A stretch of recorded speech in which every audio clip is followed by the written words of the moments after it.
қазіргі таңда Алматы ауданының мониторинг тобы күшейтілген режимде жұмыс жасап жатыр. Яғни осы біздің мониторинг топ карантиндік талаптарды бұзатын кәсіпкерлік нысандарды анықтауда.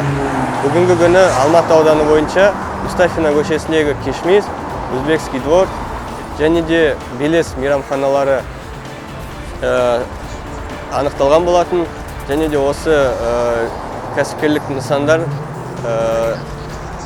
өз кезегінде Қызыр бойынша санитарлық эпидемиологиялық бақылау мамандарына уәжіл бойынша жіберілетін болады.